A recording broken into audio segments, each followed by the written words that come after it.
Et si la plus grande innovation de notre époque, ce n'était pas un smartphone ou une fusée, mais une simple idée? Une idée née il y a plus d'un demi-siècle, bien avant que la technologie puisse ne serait-ce que l'imaginer.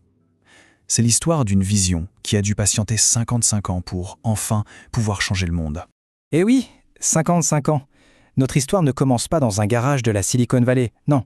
Elle commence bien avant ça, à une époque où les ordinateurs personnels, c'était encore de la pure science-fiction. C'est là que cette vision a commencé à germer. Au cœur de cette vision, il y a cette conviction du Dr Val Brown. Tout, absolument tout, passe par notre esprit. Si on veut changer sa vie, il faut d'abord comprendre ce qu'il se passe là-haut. C'est vraiment le point de départ de toute cette aventure. Alors justement, remontons le temps. Tout a commencé avec un adolescent de 14 ans et une idée qui allait complètement définir son avenir. Il faut s'imaginer le mélange assez improbable dans la tête d'un ado.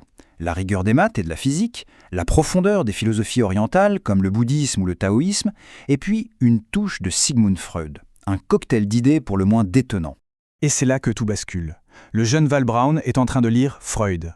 Freud, lui, comparait l'esprit à une machine à vapeur, la technologie de pointe de son époque. Mais en plein milieu des années 60, Val se dit « Ok, mais si on remplaçait cette vieille machine par la mécanique quantique ?» C'est cette étincelle qui va tout changer. Et de cette fusion d'idées naît une vision incroyablement claire. Créer une technologie qui serait une sorte de miroir pour notre cerveau. Un outil qui permettrait à n'importe qui, n'importe où, de voir en temps réel ce qu'il se passe dans sa tête et de s'entraîner à, en quelque sorte, mieux le piloter. Le problème, c'est qu'une vision, aussi brillante soit-elle, peut se heurter à un mur, la réalité. Et surtout, la réalité technologique de son époque. C'est la grande question, non? Qu'est-ce qu'on fait quand on a une idée avec 50 ans d'avance? Quand on a le plan, mais que les outils pour construire n'existent même pas encore?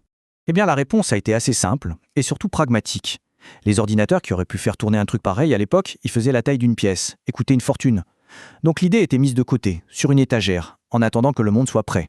Et puis, des décennies plus tard, la patience a enfin payé.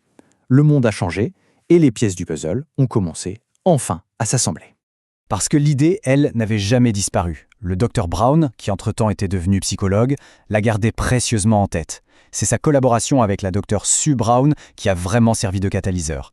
Et puis, miracle, la technologie a fini par rattraper son retard. Les ordinateurs sont devenus assez puissants et le développement de ce qui allait devenir neuro-optimal a enfin pu démarrer. Et ça nous amène à aujourd'hui. Cette année, ça fait 25 ans que ce projet a été officiellement lancé. Un quart de siècle de travail acharné pour donner vie à une vision née il y a plus de 50 ans. Il faut imaginer la persévérance. Mais il faut bien comprendre que la technologie, ce n'était que le moyen. Le but ultime de cette quête de 55 ans, c'était quoi au fond? La réponse la plus claire, c'est le Dr Brown lui-même qui la donne. Sa mission de vie, ce n'était pas de créer un gadget, mais bien d'offrir une possibilité de transformation personnelle à tout le monde sur la planète. Pas besoin d'être un expert, pas besoin d'être un moine, juste d'être humain. Pour le dire encore plus simplement, l'objectif, c'est de réduire la souffrance humaine. Un but qui vient tout droit de ses lectures de jeunesse, de la philosophie bouddhiste. La technologie n'est vraiment qu'un outil au service d'une cause profondément humaniste. Alors, comment on fait pour rendre un outil aussi puissant accessible à tous? L'analogie qu'il utilise est géniale. Il faut le rendre aussi simple que de faire une recherche sur Google, c'est-à-dire prendre une technologie d'une complexité folle en coulisses et la rendre utilisable par n'importe qui, presque en un clic.